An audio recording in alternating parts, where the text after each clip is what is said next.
everybody, and welcome to the Large Blast podcast, the best fucking Warhammer podcast around. I'm your host, Stoney, and I'm joined, as always, by Matt. Hey, up the Emperor. And Welshie. Oh, You sound tired, Welshie. You all right? Oh, I'm just waking up, mate. Oh, fair enough.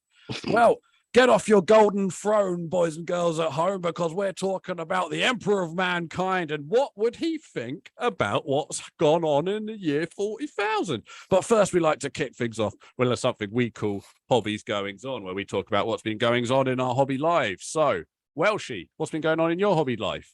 Well, as I've said a little bit over the past few episodes, I had a break. I had probably my longest break from literally doing no 40k ever, I think, since I started playing again when I was about 17. But but I'm back to it. I'm just finishing off a team. I've had a nice break.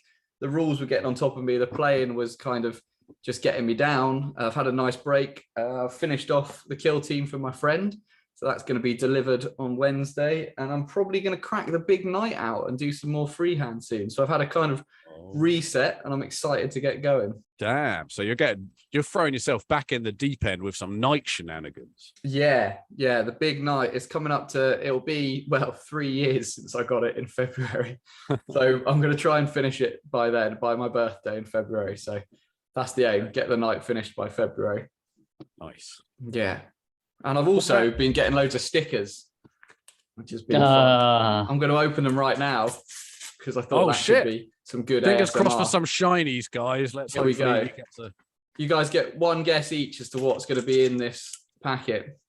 I think you're going to get a shiny of the Emperor's ball bag. There is a shiny in here, and I hope to God it is the Emperor's ball bag. Sweaty after years of sleep. Matt? The Emperor's mummified Gabriel Angelos. Oh, I've already got a Gabriel Angelos. I think he's quite common. Yeah. We've got an orc head. That's pretty good. Nice. We've got I think this is actually, is it Morven Val? Shiny Morven Val, the big sisters lady. It's quite exciting. There you go. A shiny Blood Angel. There's so many shinies. They're just giving these shinies away in these sticker packs. Very exciting. These cards are worth nothing. They're just shinying them all up. What's going on with the card economy? I've also got the bottom right side of a larger picture that's just a leg. Not so exciting. Right, I'm calling an end to this segment. I'm not talking anymore about what cards she's pulled from his pack. I'm going to interrupt you because the last card is only bloody Colonel Commissary Bram Gaunt. Oh, cool. Oh, all right. Well, there we are.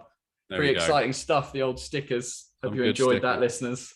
Well, if you're out there and you've got any of those stickers that you want to swap with Welshie, then drop us a link to the Instagram or whatever. Yeah. I'll take a shiny Charizard off your hands as well. I hear they're going pretty well these days. All right. So, Matt, what have you been up to? Anything interesting? Well, about a month or so ago, and I don't think we've spoken about it in Hobby Progress, but Welsh and me actually played Space Hulk, played 3 missions. Oh, yeah. Drunk Space Hulk. We ended up drunk in the garden at about 11 o'clock in the dark, trying to finish the mission. So that was bloody good. It was really good, yeah. And I actually hard for the Imperial player. Hard for the Space Marines, yeah. But we'd done no prep for it, so we were just kind of picking it up and just playing. Maybe we were missing some things, but it was good fun. It's an awesome game. Yeah, I played another game on the weekend with my friend who took a load of my armies to his industrial space that he wants to rent out to gamers to play like all weekend long games. So we just took a few of my armies and pretended to lay 2 boards out so it would look good in the photographs. So that was quite fun. It goes back to what I've said before when I did my last tournament, how I don't really enjoy the playing as much as just getting the models out. And we both had a really good time setting up the Bretonnians versus the Lizard Men. Setting up the armored company was because I've never really moved that anywhere, but they were all in a box. Oh, you took the whole guard, all of the guard. Well, not the infantry. I had just had all the armored company. Yeah, the armored company was out, and that was great. They were like, in looking like they were coming through, gun barrels pointing in different directions. No enemy army on the table, just them spread out. And then we had a big city fight board with all my accumulated chaos stuff versus the sisters, and it was just fun. Like we just putting all the poxwalkers coming through the buildings, being like 28 days later. That's what this hobby is all about, is showing off your cool ass models and putting them out. Yeah. Like doing a cool ass photo shoot with your models. You know, I mean, that's cool as shit, right? I mean, everybody, the first thing that attracts you to the game is not I've got to learn all these rules and do a bunch of dice. That is for some people, admittedly, but for other people, it's the models. And, and this is what it's all about, flexing your models. That's cool. What I've missed. I've missed a big game. This idea of a weekend game played slowly, enjoyably, with some beers, going out to get some food rather than rushing 3 in a day. I think that's what that is way better, isn't it? I think. Yeah. But hey, each to their own. I know people really love that, and every now and then I might be into that again too, but not at the moment. What about you, Stoney? Well, I've been getting to grips with my 3D printer, as you know. I've recently got me a 3D printer, so I've been getting to grips with that. But so I was kind of thinking about what to talk about in the show at this time when we were prepping for it, about hobby progress and stuff, because I feel like I don't really talk that much in the hobby progress things about what I've been doing and stuff, because I've been doing like ZBrush and all this stuff that's kind of hard to translate into like a little 30-second soundbite here at the beginning of the show, if you know what I mean. And and in a way, the 3D printer is an extension of that, because it's another thing to learn and another thing to get your head around. And so I was kind of trying to think of some way of kind of summing up this entire experience, because really I started trying to learn how to 3D print models back when this podcast very first started. That was really when I very first started fucking around with ZBrush and but if you're out there and you're thinking what does it take to have another job, and fucking try to learn this new skill of ZBrush and 3D printing and stuff. And I'll tell you right now, it's about 2 years. It's about 2 fucking years. It takes a long time, but honestly, it does feel worth it now, being at this stage, being able to at the moment, I'm making something on ZBrush with the express desire to try to print it, because I've fucked around a bit in the past. Like I said, I've sent stuff off to other people and there's been problems here and there. So I know what those models look like, and I have copies of those models already, but they've been printed by somebody else. Whereas now I've got to also finish off these models and learn this 3D printing bullshit. It never ends. It never ends, all this trying to learn something new. I'll tell you, it's nonsense, man. But at the same time, I'm really glad that I've done it. So if you are out there and you are thinking about trying to do this kind of stuff, I'm thinking about maybe making a few videos on ZBrush to try to run people through the quick steps if you just want to print a head or something. But at the same time, it's been it really has felt like I've turned a corner in my ZBrush stuff recently, where I feel like I can do this now and print it. But if you are thinking about trying to do it at home, is what I'm trying to say, really, is it's probably going to take you about 2 years, but it is worth doing. It's the news. Wow. It's the chuffing news. Have you heard 6s are now 4s? It's the news. Gene Stealer Limo's back. News. So Space Marine Heroes are back. You probably already know about this. The Blood Angels, the 3rd iteration. We've had, what were they? What were the first ones? Were they Ultramarines or something lame like that? And then we had Death Guard, and now we've got these Blood Angels. So what do we think about these? They're very popular with people. They were made for the Japanese market, which eventually ended up seeping over back to Europe and America and whatnot. And people go mad for these. They love them. Yeah. I mean, these have already been out in Japan, haven't they? Is this the UK launch? Yeah. But I mean, they look better in red, first of all, as all Space Marines do, unless it's black, because that's even better. Yeah, they're a bit plain. They're a bit. Well, what strikes me about this range compared to the others is they're quite old school. Yeah, they're very like the original Space Marines, 2nd edition Space Marines, where Blood Angels were king back before the Ultramarine rule, and that's kind of interesting to try to pimp that in Japan, because from what I understand is 40k is quite a new thing there, so they don't have that kind of retro value that doing something like this would do in Europe or something. So I wonder if maybe this is a little bit more aimed for the European market, or the not Japanese market, which is, even though these are Japanese miniatures, I feel like even though they're kind of facing the old school market, Yeah, I know what you're saying. What do you guys think about this coming from someone that's just opened a random pack of stickers for however much it was from Asda's? But the random selection, you don't know which one you're getting in these boxes. It's got that kind of random collectors. Now, I know you could go on eBay and buy the whole box of all of them in one. But that's just an interesting dynamic. Whether we see more of that in 40k. But that's what people love. It's the Kinder Egg surprise, It's the like, if you're going to get a gift for somebody, it's like buying a scratch card. It's a 40k scratch card, Yeah, it's and actually it's quite a nice cheap present for like a younger collector. Yeah. Whose nan can just go in and buy a little. I don't know what they were like £5 before, but they don't seem as the Nurgle one. The second series was pretty cool. I quite liked them. They had a lot of character. They were quite different to the standard Nurgle Marines. These guys just seem a bit plain. Yeah, and I've also noticed. So I actually bought a load of the original Ultramarine ones. I was in Japan. I happened to be on holiday and went to Games Workshop in Tokyo and bought like a load of them. And I've got them all. I painted them all up in like Japanese colors.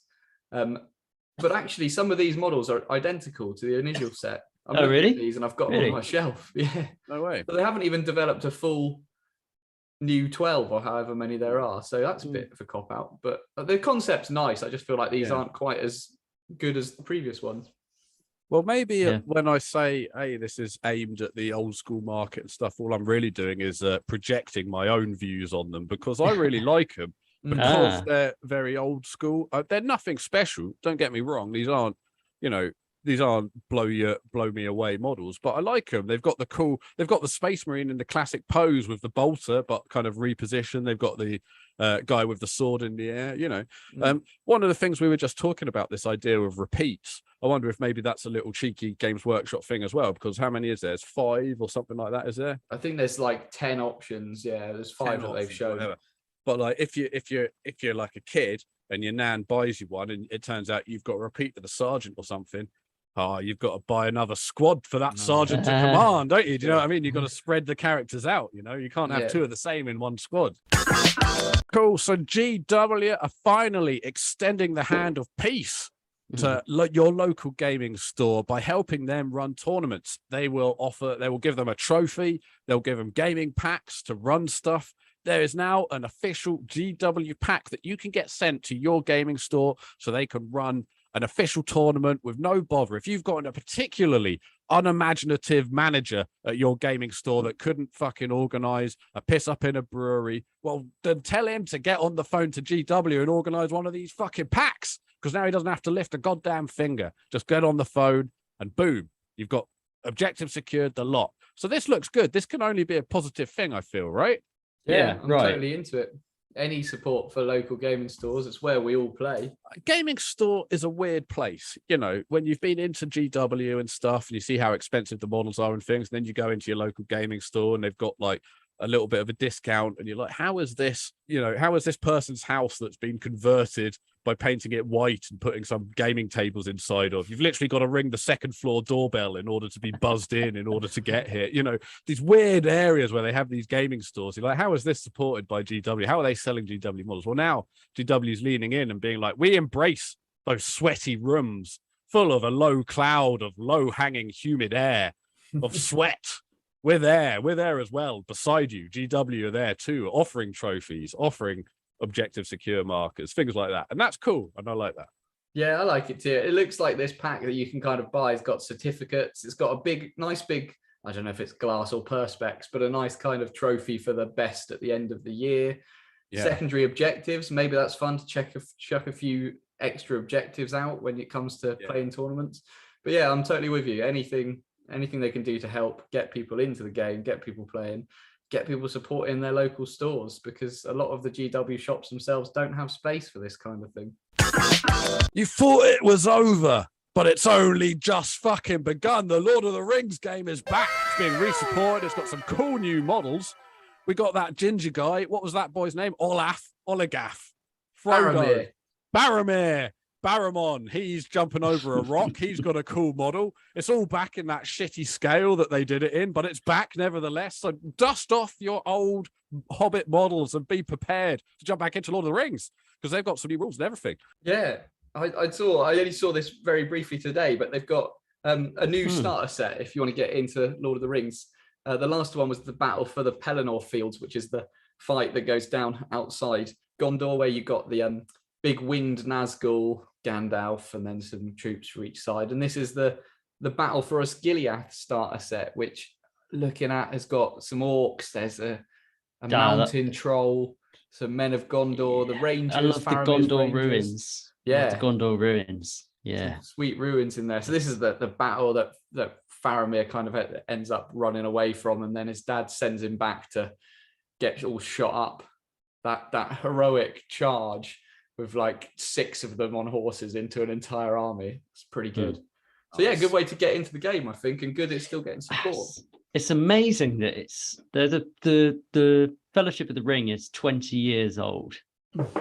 And they're obviously still selling this stuff. It's quite amazing.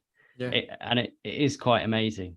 Well, it's had a little bit of a resurgence recently, haven't it? Because haven't just done a TV show. Well, the Amazon, that's what I was going to say. Out?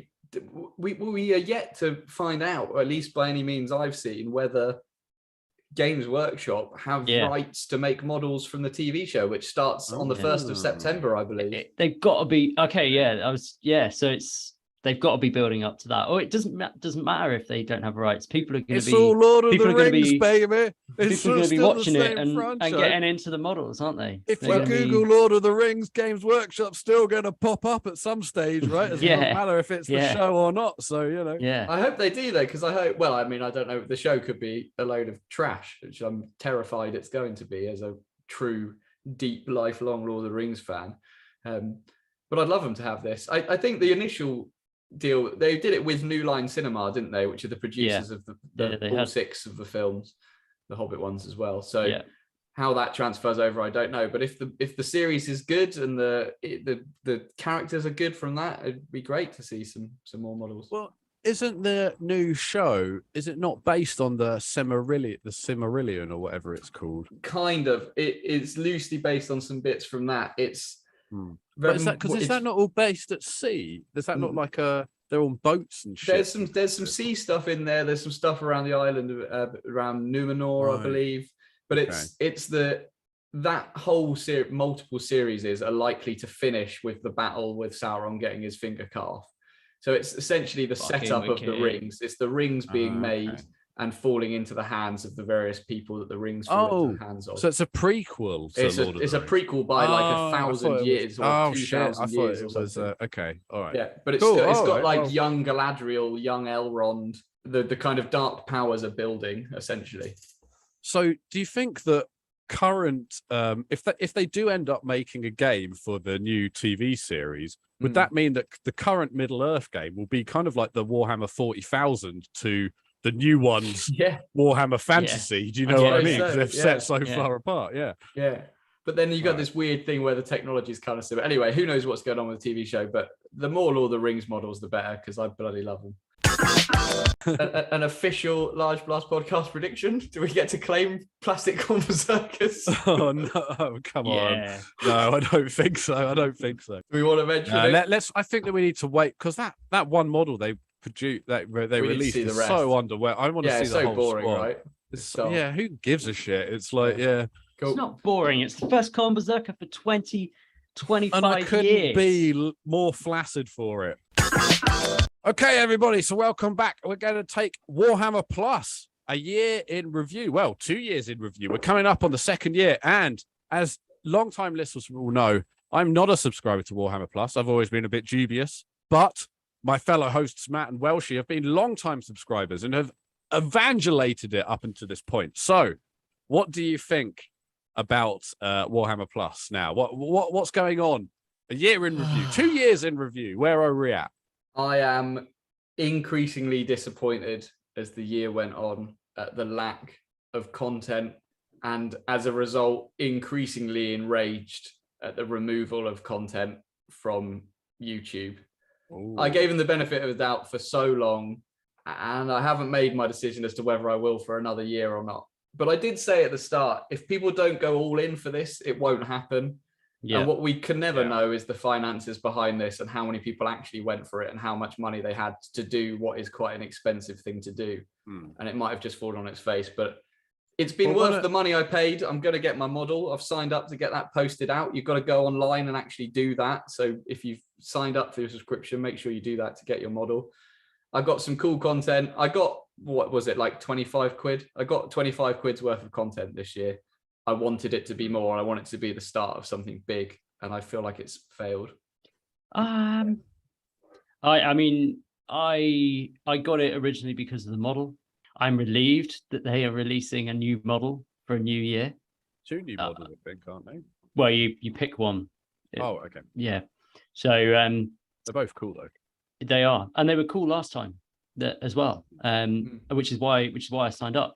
I still think when they first announced it, I still hold to my belief that I had then when they first announced it. I thought it was a crap move. Put in the creative stuff behind a paywall. Then they started taking people off YouTube. That wound everyone up, and it hasn't had the success that it could have had if they hadn't have wound everyone up. And maybe they'd still be in the same position. I mean, it's kind of like a bit of a laughing stock on when you see Games Workshop talk about it online. Everyone just sort of lays into it. I almost feel sorry for the people trying to put this together. I also hate all the moaning in the community. So I think I'm just going to subscribe again. I'm going to get the amazing new model and fuck it. You know, I haven't watched the painting tutorials. I haven't watched any of the games. So I could spend hours tonight watching that if I really wanted to. I've just been watching the animations, which I thought were really good. So what does it look like now? And the series. I feel like we've talked about this at least twice in the past, to my memory.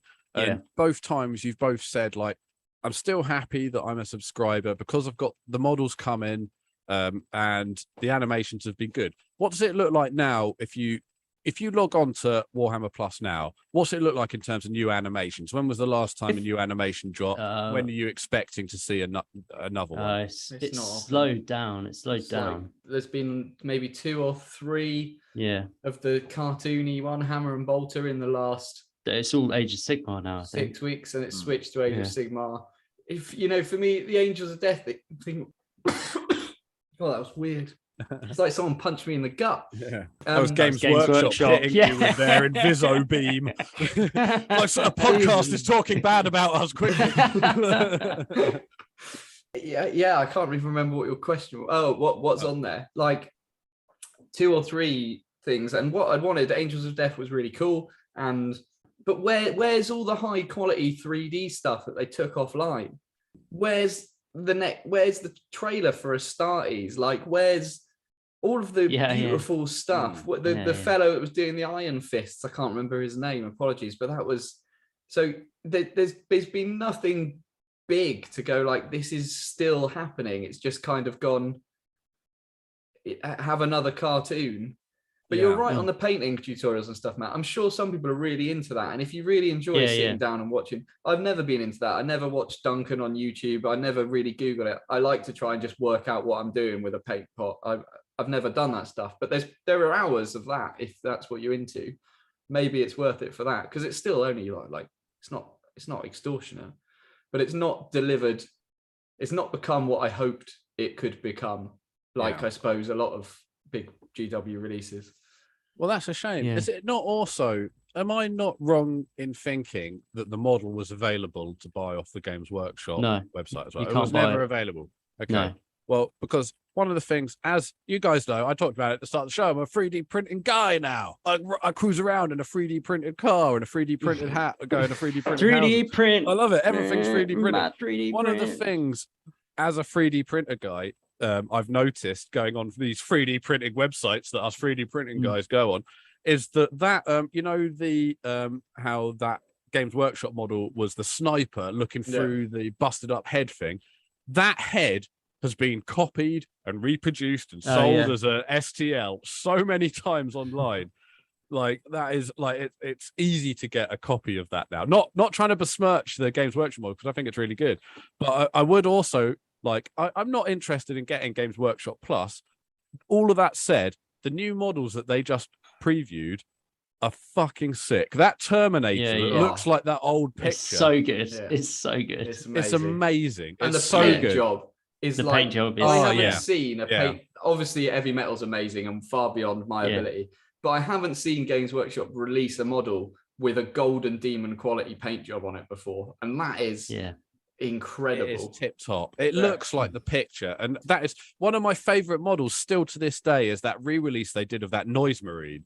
That's like the old Marine. It's like the picture. They've done some really good redos of this kind of, like, that's not a John Blanche. I think it's a Gibbons. Well, Paul Gibbons did the original of that, I think, or whatever his name is. But like, they've done some really good fucking redesigns of these old pictures, and this one, it's a shame that it's annoying that it's hidden behind the fucking paywall. You know, I'm pissed off about that, because I don't want to buy Warhammer Plus, but I'd pay, you know, 20 quid for this or something. That model, that's sick as shit. So you know, but it is what it is, and hopefully Warhammer Plus can only get better. Is the only thing we can hope for it. There might be these periods of standing still, these limbo periods where people aren't investing, and you know, all the rest of it, and they just don't have the animation to put on there. But the animation is cool. I've seen some as a outsider, I've now seen some previews of it on, you know, Pirate Bay, things like that, and I've enjoyed stuff like that. But at the same time, I'm not ready to pay for it. But if they had like a massive if it was like a Netflix, that's what it's going to be, though, isn't it? Exactly, well, possibly. But we said that last year, and it's been that's what they want. Release. You know, that's what they want. And if they can, I meant like in 3 or 4 years' time, if somebody gets it for Christmas, they're going to go on there and be like, wow, there's so much stuff. I hope what they're doing, I hope they're taking some of that money that they made over the lockdown, some of those crazy profits, and funneling it off to a little side bit where they're really going to invest in some hard-hitting animations next year and get it off the ground. You know what might get me investing in Warhammer Plus, if it became a long-running thing, like if this was 5 years down the line or wherever, and they had this back catalogue of models, if joining Warhammer Plus gave you access to the back catalogue of models, then I might be interested. You know, can you imagine, like, not just back catalogue? Can you imagine? Here's the way this goes. All of the stuff, whatever you want. All of the things that have gone into Legends that they don't sell in the shop anymore. Yeah, you can get the STL files and print the Legends. Well, I mean, I mean, we've got a long way to cross before Games Workshop admits that 3D printing exists at a home scale. But at the same time, that would definitely get me investing. And if, you know, something like that, you know, because it's the models what it's all about, well, at least for me.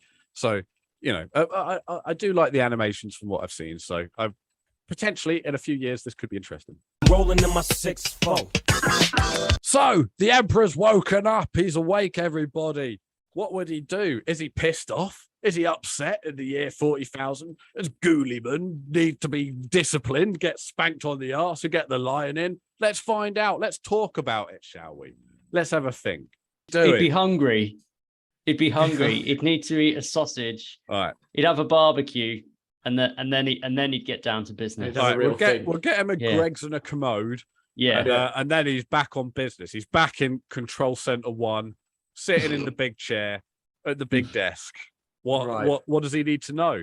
I think is the biggest thing. Can we start with the biggest thing?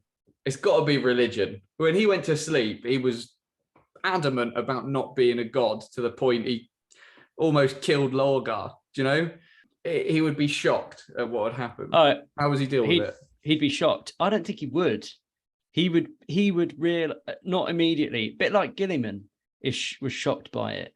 He would immediately realize that he's got to use that to kick some butt, to retake the Imperium Nihilus, sort out them bugs on the Eastern Fringe and those pricks, the camel pricks, use the collective religious faith in him to destroy everything, and in the process you destroy all the religious people, and then he's free. Well, what would like religion really mean to the emperor? Do you know what I mean? Like, let's say you were the emperor and you were this like a guy that just ran around doing a bunch of stuff trying to make the world better, and then you got killed essentially, and then you woke up and you were like, shit, everyone's worshipping me as a god, and you were just some guy. What would that religion really be to you? What would it's like? Well, I think it would be anathema to what you wanted. Like it was everything he was against. The whole point of the Great Crusade was science, science, and truth. I know we've said he hid too much, and that's his problem. I agree. Yeah. It was about sparking the god inside humanity rather than getting them to fall on their knees to some gilded dead dick, right? Surely. Yeah, I suppose. But I mean, I do like Matt's idea. If we go from a general point of view, he's not going to use that. He's not just going to not use the fact that there's trillions of humans out there that will do anything he possibly says. He's got to see that as an advantage. But do you not think that if he had seen that as an advantage, it's what he would have done from the outset? I think that maybe he knows how dangerous that is. Like, I don't know. I think that's where he'd be a bit more, a bit of a pragmatist, because he would realize that they are all religious nutcases. So rather, you'd rather they were a religious nutcase for you than for the 4 chaos gods. I feel if you start fighting it, they're all going to fall for the chaos gods. So you're going to make the problem worse. But it feels like that's always been like, I feel like that's the exact thing he's been trying to avoid the whole time, is not to worship him like a chaos god. Yeah, it's kind of like the whole thing that he's been, like any god. Yeah, well, like any god, but in particular because this idea of setting up him as a god means that when he falls, that we've got to find another god to follow, right? Which is the chaos gods, or he's not going to fall. Well. He has fallen. He's sitting. I mean, it's the narrative. The narrative that he has constructed around himself requires there to be a good guy and a bad guy. I think we're kind of. It's a whole another episode, and we've spoken about it a number of times. But if he did come back, would he come back as the emperor as he was before the Horus Heresy? I guess for this, we're kind of assuming that he is coming back like he was in the year 29,000. And we should probably say that, like, let's imagine that he's waking up from sleep. He's not aware of the passage of history when he wakes up, because that's a different question, I think. That'd be funny. Like he wakes up and everyone's like, but you've been controlling our destiny for the last 10,000 years, haven't you, from the throne? You can imagine the conversation. Who has been? Gilliman's like, sorry, Dad. Like, I've been awake for a little bit. I've got my head around it. Everyone loves you and they worship you, and thanks for sending all those saints down. And he's like, what are you talking about, saints? That's nothing to do with me, mate. Who's this Celestine lass? Do you remember that Pauly Shore movie, Duala Man? Was it Duala Man, about the caveman guy that got frozen in a block of ice, and then Pauly Shore and I think Brendan Fraser digs him up. No, I think Brendan Fraser might be the caveman, but they dig him up. Is it like Yvonne of the Yukon? It's kind of, but it's like they dig up a caveman in like 90s California, and he turns into a cool ass skater. Anyway, I kind of feel like that's what it might be like with if they get. I guess it is, So I guess we're kind of split on how badly he reacts to the worship. He's either going to use it as a tool to help him out and then sort it out after, or he's going to be really pissed and deal with it immediately. I just don't think that he'd ever use it as a tool. Do you know what I mean? Like, I can understand him leaning into it, but like, I just can't. Like, but I can't see it, because that's just. I feel like that's the whole thing. I mean, that he's trying to avoid is that there is no God. It's using it as a tool, but only to a point. Like he couldn't just say to everyone, well, what you believe is a load of bollocks, and because you've been brainwashed for 10,000 years and you won't listen to anything else I'm going to tell you, I'm going to have to kill you all. He can't do that, because he wouldn't. That's his power base gone. So it's kind of using it as a tool for like a decade, I never said he was going to kill them all. I just thought he would just be like, Well, hey. what's he going to do then? Well, I don't know. How's he gonna- I don't know. Like, I feel like if he came back and was just like, hey, I'm not a god, and all the people that were like thought that he was a god heard the god say, hey, I'm not a god, they might Yeah, be but like... now I'm picturing the whole now I'm picturing Monty Python. You know, I'm picturing he's not the Messiah. Well, and yeah, the Messiah's that's over kinda, there. Yeah, But there's still all the followers that are chasing him around Yeah, with I mean, gourds yeah. and shoes. yeah. But okay, well, here's another question: was it inevitable that the emperor would always become a god, even if he didn't, or like, you know, even if he didn't want it? Was he always going to become a god, even if it was just in the hearts and minds of people rather than, you know? Well, I mean, it's certainly set up that way in the backstory in 30K. I mean, the whole idea of the Doctrina Divinicus or whatever strange Latin name it's called, that starts before he dies. I mean, this is in place with Euphrates Keeler and people following her way before he dies. So or doesn't die, ends up on the throne. So perhaps it was always inevitable. And whilst chaos was there, they couldn't root it out. But perhaps the fact that chaos was getting in the way was stopping. You know, if the custodians didn't have to fight chaos, they'd have been rooting out the religious people, I'm sure. Yeah. Do we think the emperor believes in God? No. No. He no. Unless, well, I mean, he believed in the chaos gods. He's aware they exist. But I think he understood them to not be the emperor himself God. doesn't He understood them worship to be, or yeah. isn't a holy person in any way. He doesn't think of I like don't think the, so. He worships the emperor science, himself is ironically. essentially aside. Well, I think not a Scientologist because, well, you know, but the emperor himself doesn't believe in God, right? Is that kind of Certainly what not in any in human divinity? sense, The idea. because he lived. I mean, if you go on some of the backstory, you know, he's been around since like pre-Egyptian times, so he's seen gods come and go as just an immortal. So I don't think so, but I don't think we'll ever get to the bottom of how he deals with it. But there's certainly power there, and I think personally. One of the questions I wrote down was talking of religion was just two questions on the same theme here is what would the emperor think about the seemingly increasing differences between the Imperium and the Admech, part one, and part two is what would the emperor think about Belisarius Cawl? Getting on the sciencey side of things, because really. Tampering. the Admech stuff's going way. I mean, it's just there seems to be a growing division between Earth and Mars, which would probably worry him, I imagine. And then Cawl has done all this stuff that he says is in the Emperor's name, but well, what if the Emperor comes and is like, I didn't create this. I didn't want you to make Primaris Marines. Your work is shit. Well, he's Look always had a bit of an uneasy. Shit. He's always had a bit of an uneasy alliance with the Admech, right? It's always been a little. Yeah. So it probably just kind of like, you know, that hasn't really changed that much in terms of like, oh, they're always trying. But did he not like what's going on with this big fucking Catan that lives in the middle of the Admech world that the Emperor beat? Is that is that something I'm making up? Yeah, so that's true. Yeah. Okay, so he knows there's some shifty shit going on Mars. Yeah. I think he does. I think you're both right there. I think Stoney, there's always been tension, and I think they just continue to be uneasy tension unless Mars went full chaos. But I do think he'd be pissed. He'd be pissed at the science. He was quite clear on genetic tampering not being a good way to go, unless it was him that was doing it. Yeah, I was going to say. Obviously, double standards, Mr. Daddy double standard, as we know from the Primarch episodes. I think he'd be a bit pissed at Cawl.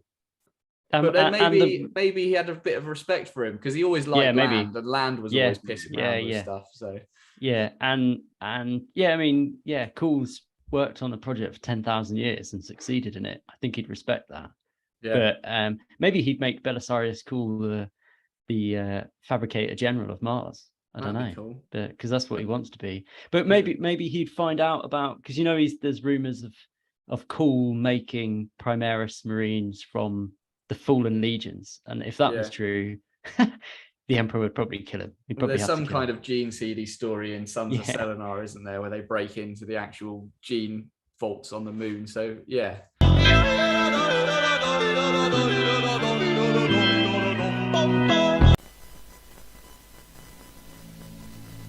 So there I was, right, late at night, doing a little bit of painting, a little bit of Warhammer paint, you know how it is. Doing some Chaos Guys I was. And I stood up, right? I thought, you know, I'll go get myself a cup of tea or something. I stood up, trod on a fucking Chaos Guy, didn't I? Spiky bastard. Bunch of big old spikes on him. I swore and I cursed. I was bleeding out my foot. Pissed off I was. I started flipping off my Warhammer models, giving them the fingers like, yeah, fuck you, Warhammer models. Fucking doing my foot like this. And suddenly, you're never going to guess what, right? Out of my cupboard, I see this flash of light. Just shining out the bottom of the cupboard. This big flash of light. Boom! Fuck, I think, right? And only the fucking Emperor of Mankind from Warhammer 40,000 steps out of the fucking cupboard in his big gold armour, all emblazoned with eagles. It's crazy, right? He goes to me, Stoney, what you doing flipping off your Warhammers? Come with me, I've got something to show you. And he takes me into the cupboard. It turns out it's a fucking spaceship, doesn't it? So he takes me into the cupboard and we zoom off, right? We zoom off so far, right? The people down below us start looking like tiny little ants driving little ant cars, you know what I mean? We keep going up and up until all the continents just look like tiny little green flecks on a beautiful blue marble. Keep zooming on, zooming up and up we go, past the moon, past the galaxy, the wondrous orbs of the planet spinning and turning, and the sun burning in glorious orange and red like nothing you've ever seen.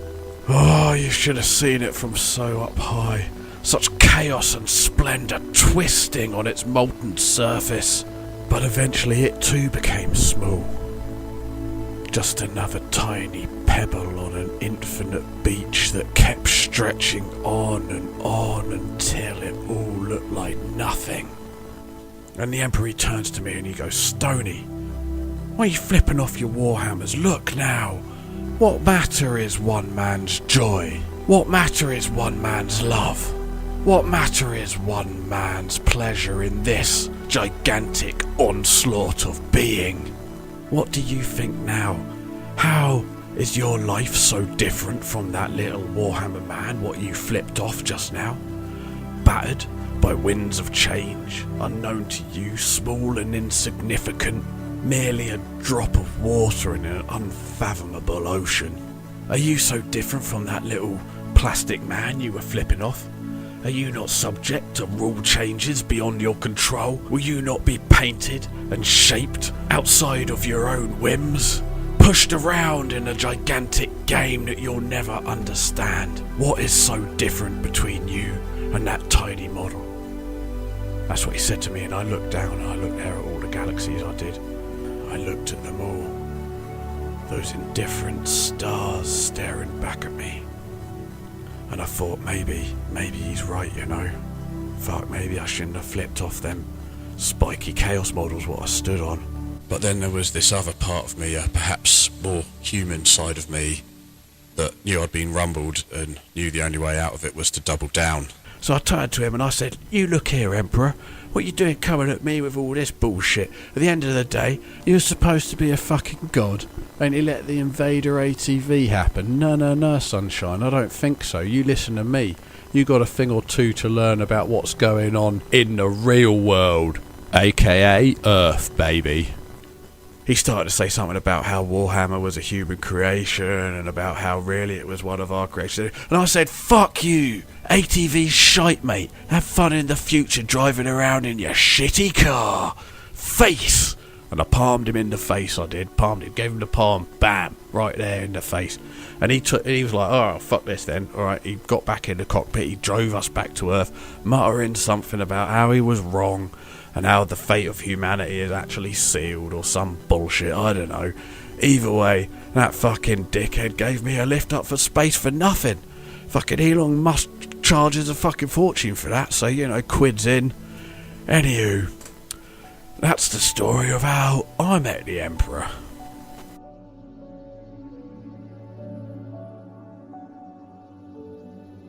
Let's say the Emperor woke up, as we have been saying. Do you think that he would adopt do you think it would just be business as usual, the same as when he was killed back in 30k? So it'd be like, okay, you know, cool, all the rest of it, Primaris Marines, fuck them all off. This is too heretical. Or do you think he'd roll with the punches? Do you think he'd be like, I've been asleep for 10,000 years. Shit's changed. Am I cool with this? Like, I mean, would he go away and do like a little hand of tarot like he does or something and try to reflect on it, play a little game of chess or something? That's what I think. Yeah. I think he'd go along with it for like, he'd be like, do you know what? I'm immortal. I'm going to come back. I'm going to take control of this situation and I'm going to let it all die out slowly. You use the position that I'm in because everyone's fanatically supports me, and I'm going to use everything to cleanse the galaxy, and then I'm going to sort out this problem. So you think he won't go back to the Crusade days in a way? He's going back to use it. A new crusade. A question with that, in that, you know, I know he's super clever and super powerful and super psychic, but he's never faced any of this before. He has absolutely no idea of fighting demons in real space. Like, chaos didn't exist. He wasn't fighting chaos. He was fighting slightly corrupted space marines and then some demons coming from some gates. He was a badass back in the day, and no disrespect to Muhammad Ali. Guy's a great boxer, but if you put him in a ring with Tyson Fury, man's going down. Do you know what I mean? It's just how it goes. It's just things have moved on. Stuff has changed, and this guy is. Is he as powerful? If he woke up tomorrow, is he really as powerful? Let's look. Even if we look back on it objectively through the rules, right? The rogue trader rules, the rule set, compared to now, this like whatever we're on now, this rule set, like shit's got crazy. How many command points does the Emperor have? Fuck all. Like, he's rolling. Man, can you imagine trying to? What would his stat line be? I don't even know what the Chaos Primarch stat lines are, but yeah, I mean, it would be like. You've raised Primarchs there, and you know, I think one of my questions that I wrote was, he's going to wake up and he's going to see models for 3 of them. You know, 3 of the naughty boys have got models. He's going to be, where's all the good lads gone? Yeah. You know, what are they doing? But what if like he has a weird effect on the Chaos Primarchs? Well, that's kind of what I was wondering as well. Is, I mean, let's say that, like, I mean, if they're ever going to make Emperor model for 40k, it is 10 years away. There's no way. I mean, we're getting every single Primarch before we get the Emperor. But if they did, by that stage, let's say we're all old men, we're doing this fucking podcast and the Emperor model rolls around and we're all like, here we are, episode 7050 of the Large Blast podcast. No, man. I mean, I think that we'll see him in 30k. I do think. I think we will. I don't think we'll ever see him. If we see him in 40k, we are way off. I didn't mean specifically models, though. I meant more like, how's he feeling about the lore of there being, you know, all of the naughty boy Primarchs, they're running around causing devastation, and he's got one son that's up and doing something about it. I think it's the lamest one as well. I think he'd feel pretty good. I think he'd be like, wow, my half the Primarchs have actually managed to hold the Imperium together, and the Imperium has held together for 8,000 years without the Primarchs, and now one of them's back just in time, and he's holding off 3 of his evil chaotic Primarch brothers, and I think he'd be like, yeah, okay, I can do this. I'm in the corner with Gilliman. We can do this, and I'm going to find some of the others. Some of the others would probably reappear, wouldn't they? Like Lehman Russ would come out from wherever he was. The Lion would come back. It'd be like, the Emperor's back. Maybe Korax would come back from the warp, like a giant raven.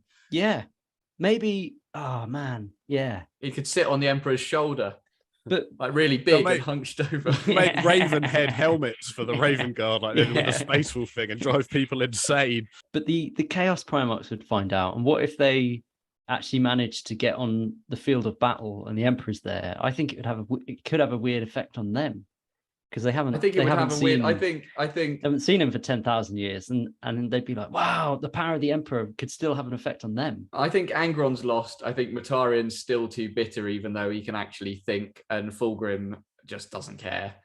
But Magnus, I could see Magnus changing, going back, maybe not being fully convinced, but being given his own little empire in the warp, and he's still thinking. That would actually be. I mean, we're talking super hypothetical here, but Yes. let's say they were ever going to produce an emperor model. What might be quite cool is if they did it initially as a game that was just came out with the emperor and Magnus in, a bit like the Titan games they did, or something where you just got those models. Yeah, so it started off as Gav Thorpe in the Warp, or whatever it was. One of those kind of games, you know, like a game where you just got the emperor on his throne sitting there, like, and then like, you know, Magnus fucking doing a big fireball or something. You had to I know it was like the chase. You had to get Magnus up the board closer to the emperor or something. I don't know what it is. I'm no game designer, but you know, something like that. It would be in keeping with his character to change, right? I mean, to change back. And maybe some people would, maybe this would be the kind of civil war if he does go along with the religion and the lion comes back and he's like, absolutely not. Maybe you get a good Primarch switching sides. Doesn't like the way the Emperor's handled stuff. Well, that would be interesting, wouldn't it? Yeah, a second heresy 10,000 years later. Maybe, and it could, the lion, it could be, Right, so we've done a lot of Imperium talk, right? But he's waking up and he doesn't know what a Tau is, and he doesn't know what a Necron is. What are his reactions to that? I wrote NIDS as well. I had a question NIDS about as well. the NIDS. Yeah, God, I completely forgot. Does he not know what NIDS are? No, because they didn't. Okay. He may have an understanding of the Necrons because he did fight the Void Dragon and put it in. I suppose he knows the Eldar battle with the old ones. So maybe historically, but I mean, he's not come face to face with. I'm not sure. I can't remember if this was a conspiracy I ever used in one of the conspiracy episodes, but I know that there is a conspiracy out there that the Emperor is actually a Star Catan. Yeah. Well, I think we suggested it. I think we made that up one episode. Maybe we made it up. I can't remember. But I mean, I imagine he just wipes the Tau out. I don't know if he would want to, because again, he's going to be pragmatic. The greater threat is the division of the galaxy and Abaddon and Chaos and the NIDS and the tower. Why would you go and fight the Tau? But I think they'd hate control the Tau Chaos because they're because the Tau are kind of a reverse version of him. Like he wanted to xenophobically collect all the humans together, whereas the Tau, oh mate, he just comes back and he's like, for the greater good. They read between the lines. They got it the whole time. They were trying to unite people. Boom. Yeah, maybe. Yeah. Maybe that's his kink. Maybe someone shows him some sweet forehead cleft vintage early Tau porn and he's all over it. So I've been asleep for too long. What if because they developed really quickly. They got hidden by the warp storm and developed really quickly. Listen back to our Tau episode. What if they did that because the Emperor used to go on holiday to the Tau homeworld and like sleep with all the really cheap prostitutes? And then not even that. What if reproducing with the Tau created this intelligent species that what if he goes to really this, quickly? Like the Emperor, he starts going on holiday, right? I agree. This is where I'm coming from, right? He goes on holiday to this tropical island, Tau planet, right? There's no ladies around, nothing. He realized he's made a horrible mistake. He's come here horny as shit. He's not brought anyone to like share his time there with. He sees this spicy sea enemy with a succulent mouth that's gulping and slimy and sucking in, right? He bangs the sea anemone. The Emperor bangs the sea anemone, tosses it back into the sea. Boom, done with that. Bam, the Tau. That's how they grow. Like the Fruity Land in Rick and Morty. Bangs the fruity creature. Oh yeah, the sex robot lady. We've answered one of the weird Warhammer questions. Well, that's the Tau. They came from the Emperor. What about the Necrons? I mean, this is a dynasty that needs to be fought. The Silent King is not on the board, but is Emperor the scene, level. Right? The Emperor goes on holiday, right? He's got nothing with him. All he's got is like a sheet of tinfoil, right? They're around. I mean, they're not going to bow down. I can't see a world where he doesn't need the Necron on side to defeat Chaos. I think he's not possible. Pragmatic. He's got to be pragmatic.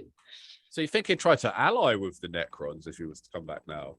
I think he'd have to because they're the only people. They're the only thing that would against the Tyranids.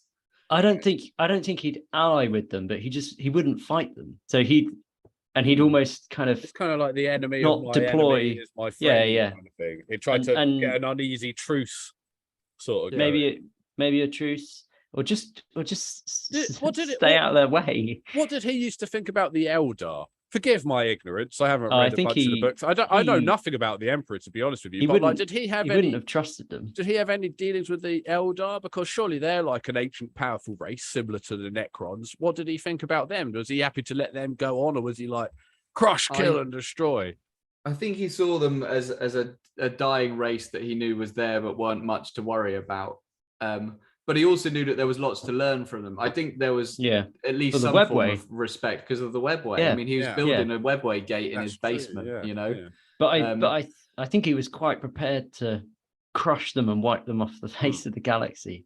It's humanity fought the Eldar, the Dark Age technology, before the Dark Age technology. Well, during the Dark Age technology and the fall of humanity. I can't remember what that's called.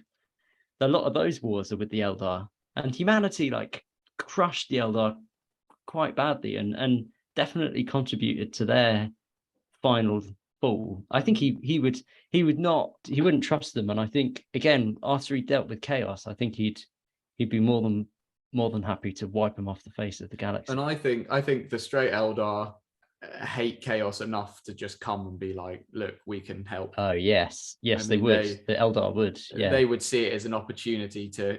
Yeah.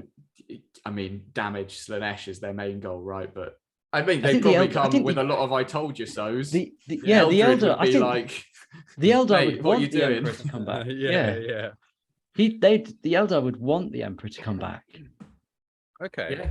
Yeah. No. Okay. That's interesting. So, in a weird way, the Emperor kind of represents the reader or the viewer in all of this. Is like the guy, it's kind of what you want to do, or like the guy that has an omniscient view of like all these things that's happening. Yeah. I don't know what you'd think about the Nids though, because they're kind of. I mean, the Nids are new. There's no logic. There's no like logic to them. So yeah, I don't know. I think as a logical person, and dare I speak this heresy, does he clearly see the Nids for the threat they are? A threat that is larger than chaos.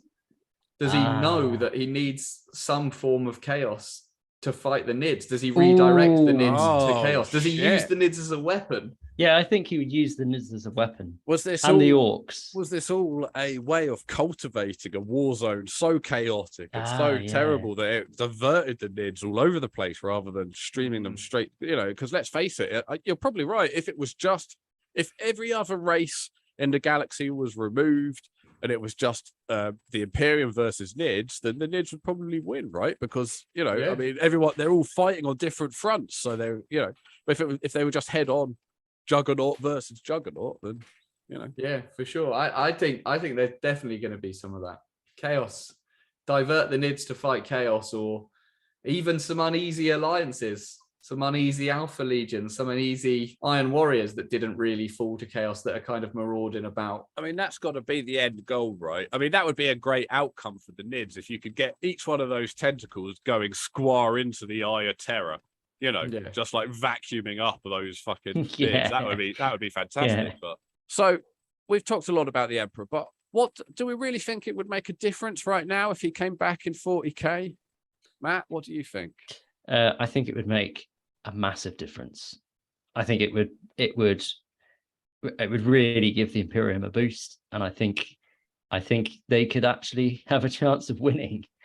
Yeah, I think we focused a lot there on Imperium versus Chaos, and I think the biggest difference the Return of the Emperor would make is shifting the balance between team ups and who faces who for the entire galaxy to survive against the Nids. Yeah. Well, yeah. I mean, what do you think? Well, at first I agreed with you, Matt, when you said your thing first, but then I agreed with Welshie more when he said his thing, because I do think that like he's going to be more use against Xenos races than against Chaos. In many ways, him coming back probably helps Chaos in some ways. Whereas if he is like a random god and some kind of weird power that, I mean, he got us all into this mess, right? Into Chaos. So like, but at the same time, he's really good at killing aliens. We know that he's proved himself at that. So if I'm just going from the track record, if I'm looking at his CV here, I think, he's going to be good at killing aliens, not so good at killing Chaos. Hello, wrestling fans, and welcome back to another spicy edition of Warhammer Wrestling, where this time we've got a Robot Wars-esque battle of Big Trousers versus Floating Drone Lecter. We're doing Inquisitor Karamak with the Big Trousers Inquisitor Karamov versus Karamak. Inquisitor. What's the name? Karamov. Inquisitor. What's the name? Judith. Inquisitor Eritrea. Karamak versus Inquisitor Karamov. Judith versus Judith. Sisters of Battle. What's her second name?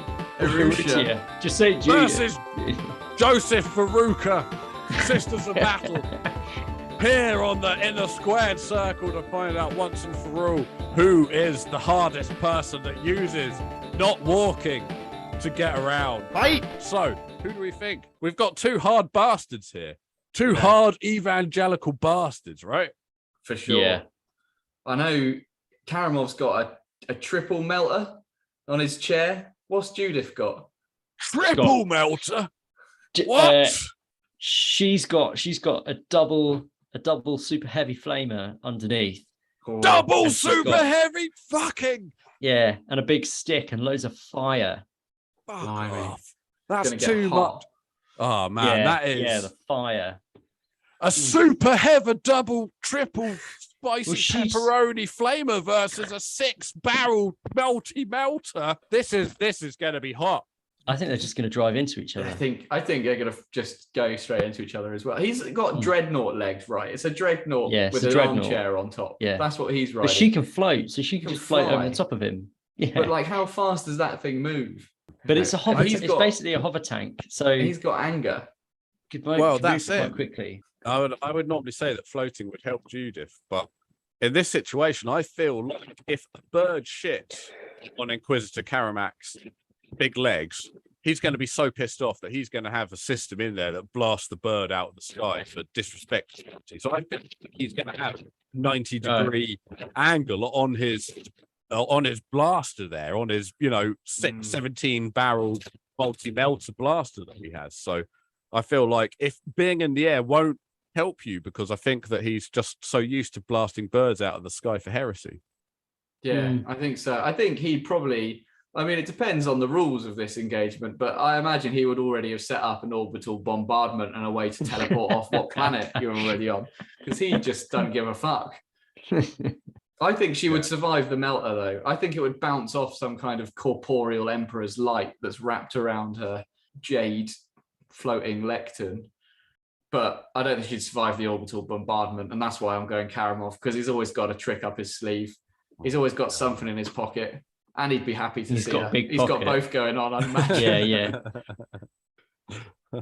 I'm going to go with old Catherine of Aragon, or whatever her name is. Julian Judith. Julian Assange, the floating bad boy with the big lectern, because I feel like even though he's got the upward trajectory, I just feel like, I don't know, flying is better than legs. I feel like she's just going to be able to do more up there. She's just going to, like, if worst comes to the worst, she could throw her fucking shoes at him. Like, oh, I'm blasting you with my melter. Bam. We've all seen those big shoes that the sisters wear, and some of those captains with those big fucking high heels. Get one of them to the face, you're down. Yeah. Busted. No amount of big trousers is going to save you from that. So I feel like the elevated position is going to help in the end. Matt, You got the final decision. No, I think Judith's going to take it. She pulled the ruins of her lectern from the ruined cathedral and put a massive floating hover thing on it. Kamarov's just got half a dreadnought. He's probably really slow. So yeah, I think she's got it. And she's got a big stick, so she can poke it in his eye. You keep One going of on them's- about this big stick. I failed to see how it's such a game changer. Well, because that basically his multi-melters are facing in one direction. She's got a flying tank, so she's just going to fly it above the elevation of the gun, and then she's just going to poke a stick at him because he's stuck in the chair. So I we have a think last go whatever at he changing your shoots- minds then, because you've forgotten a couple of important characters. And those are the couple of servitor fellas that are sat on each arm of his shouting armchair. one. Are they gonna? One of them's writing everything down. That could be important. No, that's not No? gonna make a difference. Okay. He's got the shouty one, hasn't he? Yeah, it's got one with the speaker in his mouth. The speaker. I don't think it's gonna make a difference. Karamov down. What? That was very defeatist, Welshie. I feel like you stopped our argument to be like, I've got another point. One of them writes something down. And then you just gave up on it. Come on, man. You could do it. What's he writing down? The tremendous stories about every fucking hoof step his big dreadnoughts take. He's done 2 best-selling books just on called Walks of the Dreadnought around. Right, what about Europe. this then? In the year 50,000, someone so inspired by Walks of the Dreadnought invents time travel and goes back in time to intervene at what was such a pivotal moment, not to save Karamov, but to save the servitor and his wonderful writing style so he can write books forevermore. You know, every time we get an opportunity here on the Large Blast podcast, we go for the Gimp character. And if that means the writing Gimp, he wins. Karamov and Julian Astrange are down.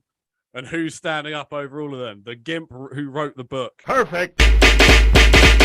Welcome back, everybody, to this last part of the show, the Lords of Law quiz, where I pit Matt and Welshie against each other to find out who is the Lord of Law. And let me tell you, boys, I've been watching the Police Academy movies. You ever see Police Academy? Oh, yeah. You remember that Michael Winslow? Remember that guy, the sound effects guy? He was from Police excellent. Academy. Yeah, humour that could only survive in the 90s. The best bit of the movie, some might say. But let me tell you, I have been practicing my Michael Winslow effects with some 40k stuff, and I need you to tell me what I've been Michael Winslowing. All right? Yeah. So first noise. Are you ready? Always. Yeah. Vroom, vroom, vroom, vroom, vroom, vroom, Invader ATV. vroom, vroom, vroom, vroom, vroom. Was it an Invader ATV? Was it the Orc Formula One car thing? Was it an Atalan Jackal? Oh no, you got me. Oh, was it Commissar Yarrick? No.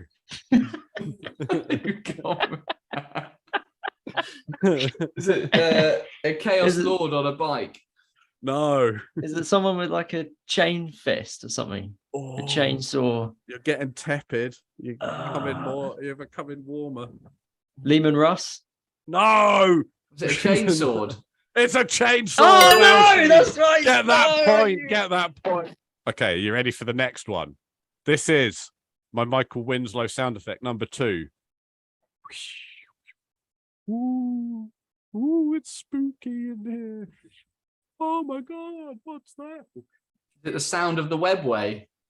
Ooh, you're warm, Welshie. Is it the warp? Oh, it's the warp, Matt. You got it.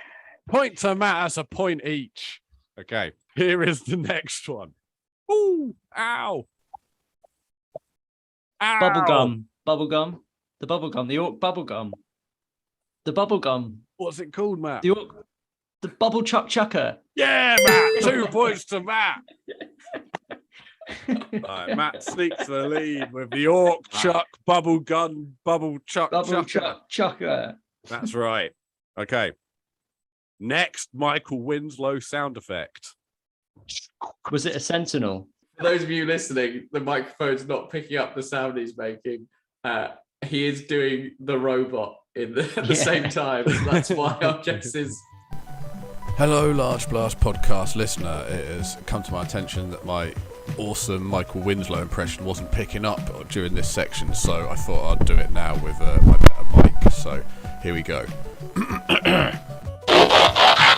And that was the sound effect. Bye. Is it an Imperial Knight? Oh. Titan. Is it the AdMech robots? The space. You're so off. You're so off. You're cold. Right. You're so cold. You couldn't be ice cold.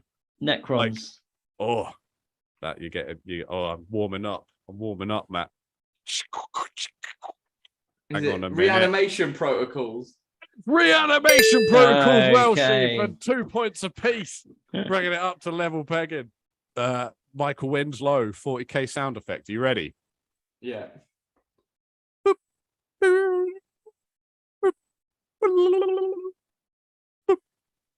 Is it an astropathic message? No, it's not an astropathic message. Oh, it's getting closer. Is it Tyranids, the Auspex Gene scanner. Stealer cult? It's an Auspex Auspex scanner, Welshie. Get that third Damn. point, putting you into the lead. This is the most ridiculous. Get ready. This is a classic. You guys ready for this? All right. Michael Winslow next Michael Winslow sound effect. Pew! That's Lasgun. gone. Matt, bringing it up to level pegging, bringing us onto this, the last and final question. Neck and neck, and obviously this one is worth 15,000. For the first time in ages, it can only be worth one as well. Yeah. Because we We were had drawing. one But for the a first couple time weeks ever ago. Yeah. in Laws of Law, the last question is worth 0.1% of a point, but it will be enough. So you guys ready? Yeah. Radar ATV. It was the Invader ATV. That's what Yes, sound the dude. Invader ATV works. So Matt, you win with 0.1% of a point. It was a neck and neck race, a photo finish. How do you feel? Yeah, pretty good. Welshie, another devastating loss, but at least this time it wasn't by so much of a, 15, 20 points. At least it was a model I really love that took it away from me in the end.